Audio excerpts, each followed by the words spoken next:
say I'm very excited. Joining me today is a superstar of rugby league, not of women's rugby league, generally of rugby league. Millions of views online for her famous tackle back in 2019. A Castleford a superstar as well, Kelsey Gentles. Kelsey, thank you for joining me today. How are you? You're welcome. Thank you for having me. I'm very well. No problem. I mean, the Women's Super League is about to begin. It's a season that's been 18 months in the making now. How are you feeling ahead of that campaign? Are you excited? Are you ready to get going? Yeah, I'm really excited. I'm buzzing. We've been waiting so long to play. Like you say, 18 months. It's a long time to wait to kick off a season. But now it's getting closer. I won't lie, I'm getting a bit nervous. I'm quite nervous now for Sunday. But yeah, excitement over everything. Can't wait to get out there. I mean, as you say, 18 months is it's a horrendous amount of time to wait for a sport like rugby league as well. It's a contact sport. Are you a bit worried perhaps about injuries? Because there hasn't been a lot of contact last 18 months. I know you've been training with England, so I guess that's the only place where you've been able to do that.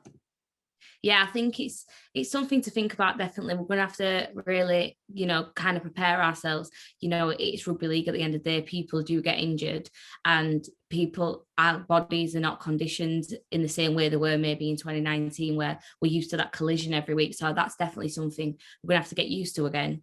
But like you say, I've been training in England, so I'm kind of maybe a bit more used to it than some of the other girls that will be going into this Sunday. Like really, they haven't done continuous collision in over 2 years nearly.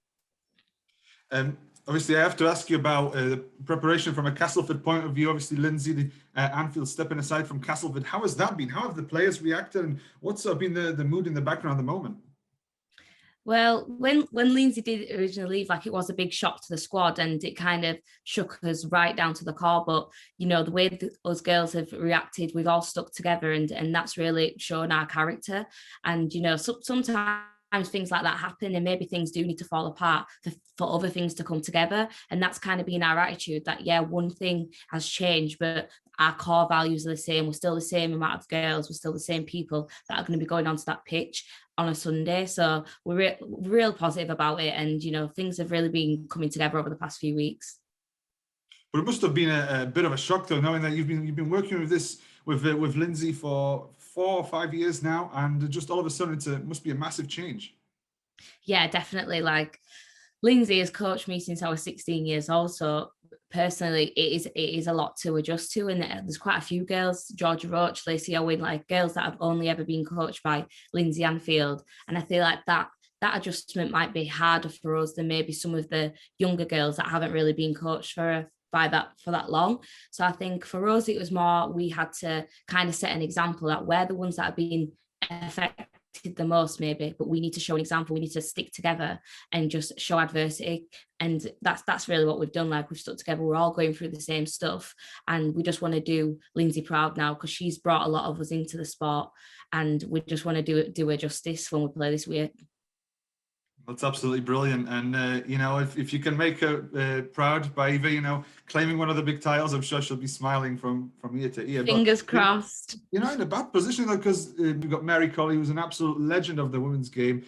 She's still there. And Kirsty Maroney is there as well. Again, more experience. So still a very good backroom staff that you've got there. Yeah, definitely. We're very lucky in that aspect. Things could be a lot worse. We've got 2 really good coaches they've kind of got a different coaching style to Lindsay, and that's something we've had to kind of adjust to and learn. But it's going really well. They are real passionate about the game, and they're passionate about us. They want us to do well, and they kind of give us that freedom that play what you want to play to your own strengths. We've never been the kind of team where we're stuck in a structure. We like to play with a bit of flair and things like that, and they complement that, and they've been really helping us kind of gain our confidence over the next few weeks, because it's been a really short pre-season. We haven't had much time to get combinations together, but it's going really well, and the atmosphere at training is it's electric at the minute. And obviously, when we talk about, Maz, one of the coaches there, she's been obviously from the start, so she knows what Cass is all about. Oh, definitely. Like I say, Maz, she was there when I first came to the squad as well at 16. So she's known as just as long as Lindsay, just being just as part of the squad and stuff like that.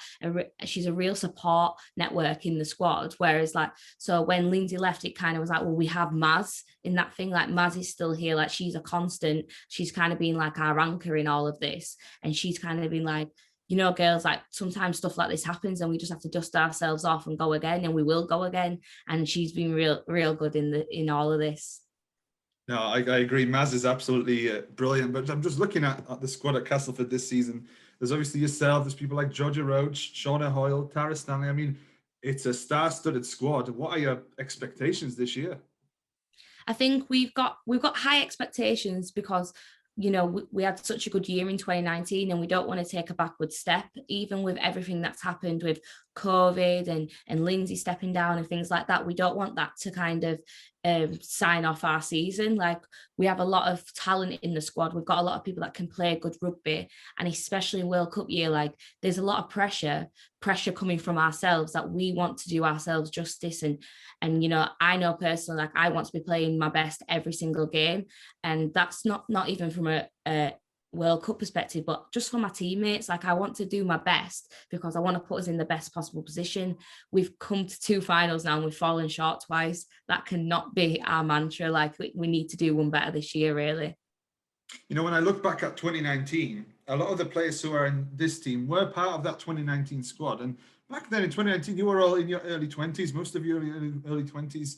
You feel like now you're heading into 2020, 21 with a bit more experience now. You've been in losing situations, you've been in winning situations. You better prepared now for this 2021 campaign? Yeah, definitely, because I think in 2019 we was all like 19, 20-year-olds, still practically just kids, really, trying to do our best. And 18 months has passed. That's a long time to like mature and really know yourself and do a lot of soul searching and things like that. And I think we did spend a lot of time doing that with Lindsay, like explaining questions like why things went wrong and how psychologically are you really ready for a game of that kind of capacity, like playing on Sky Sports and things like that. These are things we have to think about now. The game is changing. It's not the same anymore. It is getting more popular, and you need to be able to absorb that pressure and still play your best game and kind of take it all away. So I think, this year, I'm older, Roach is older, Lacey's older, and now we're getting to a point in our lives where we can be leaders too. So we're going to have a bunch of leaders on the pitch that are all setting an example, and everyone knows the role. And there's literally, that's a non-negotiable. Like, know your role and we'll play well. I'm looking at the teams this season. Saints, it's pretty much an England team. Let's say 75-80% England team. I'm looking at Leeds, obviously the defending champions. Are these two your main rivals, or perhaps are we looking at some dark horses as well in Featherstone and Wigan? I think this year is going to be very interesting. Like, I couldn't call it. We all know that Saints are going to play really well. They played well in 2019, and since then they've recruited some really good strike on the edges. And so really they've got strength in depth. They've got strength all over the park. And it's just, I think when it comes down to it, Leeds, they always play well. They're a team that do the basic thing right. So that comes off for them. But I think it's going to be interesting to see how Wigan go. Fev in the first game of the season, we're preparing ourselves for a really hard game because Fev always come out with all guns blazing, and we know it's not just going to be an easy game. We're going to have to work hard for that win. And I think even Warrington coming into it, like, they've got some strike as well. So I think they'll be interesting to watch that game, the Wigan-Warrington game, first game of the season. That'll be interesting. But I think Saints definitely are the ones to beat this year, because 2 years in a row they've played well. This year they'll play amazing because they've had such a good pre-season. They've got so much, they're used to playing together and things like that. They have a lot of maybe the England players in their squad that are used to playing the same combinations week after week. So I think that'll be quite interesting. They want silverware. They make no doubts about it. They say they want silverware, and this year they're hungry for it. So I think Cass and Leeds, we've got a job on if we want to get to them finals when they're in the way. Yeah, I mean, I was interviewing the Saints coach a couple of weeks ago for for a little feature in the Yorkshire Post, and he was saying that they want silverware. He wasn't shying away from that. So clearly they've got their sights set on winning. But I want to move on a little bit now to talk about the growth of the sport. There was a report came out recently talking about how the women's game has grown. One stat that stuck out to me was women's grand final, Sky Sports, peak viewership, 120,000. How does that make you feel? It's incredible. You would never think that 5 years ago you was at women's rugby, like, what's that? You'd only know about it if you knew someone who was playing or directly involved and things like that. So 120,000 people watching one of our games on Sky Sports, it's ridiculous to think about now. And like, participation levels going up by 53%, that is a massive jump in 2-3 years. Like, and it just shows all the hard work that the players are doing, the coaches, the people that are volunteering. Like, all this good work it's not being done in vain. Like, it's working. And in 5 years time, I can't even think about where the sport's going to be. It's going to be catapulted after the World Cup. Really, I wanted to ask you about that because I look back 4 or 5 years ago, and obviously we start off with Castleford playing at the rugby union ground. Season later, we have a goal. All right, let's move to the jungle. At the same time, another sort of improvement is to have names on the back of the shirts. Step by step, season by season, something new is introduced. Now, obviously, games on TV. What, in your opinion, is the next step? What's the next stage behind this growth of the sport? I think after the World Cup, if the World Cup is as successful as we intend it to be, I think the natural next step is contracts of some kind. Maybe not everyone having a contract, maybe similar to the NRL where there's only a certain amount of contracts and so only a certain amount of people have those contracts and things like that. But I think that's the natural step to move it up to get more professional and kind of mirroring the men bit by bit. Like, I've always said, you can't jump from 0 to 100. Like, yeah, we want to get paid, we want to be full time, blah blah. But these steps you have to keep moving, you have to keep progressing. I think that's the natural progression. If the women do so well and we have a really successful World Cup, that is the natural progression to kind of mirroring our counterparts in the Southern Hemisphere. They have contracts at the end of the year in their NRLW campaign. So it's kind of just, that would be natural for it to happen. Do you watch the NRL, the women's NRL over in Australia? I do. I have to keep an eye on the competition. I like it. You mentioned the World Cup. Yeah, go on.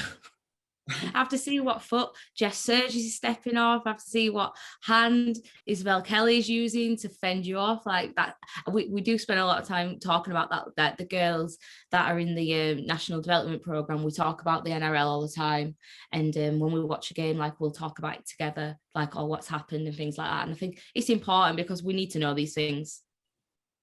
Do you know whether they watch the Women's Super League at all? Do you know whether they follow our game at all over in Australia? Well, I'm not sure if they watch Women's Super League, but when we was playing in the Sydney Nines, in the World Cup Nines, one of the Australian girls were like commentating and she was talking about the grand final. And she was like, yeah, I got up early to watch it. Like, and she was like, it's so rough. Like, it was a really intense game. So I thought, that's interesting that you would that you'd go out your way to watch it. So I think the more it's on television, like, they're going to watch it, they just need to be able to like find it and things like that. So maybe when it's on like our league and Twitch, it's a bit more difficult for them to watch. But when it's on like Sky Sports or BBC, it's so easy to find. So I think definitely that they probably watch the games that they can find, 100%. I remember that our grand final, the women's grand final was not only on Sky here, but it was also on TV, over in Australia, which that must have been, that's absolutely massive, isn't it? But you mentioned the Aussies. They're scoping out our competition as well. Exactly. But you mentioned the Aussies, so that obviously brings us on to the World Cup. Tell us, what are England's chances? The Aussies played throughout COVID. Obviously, we couldn't do the same here. Where do we stand?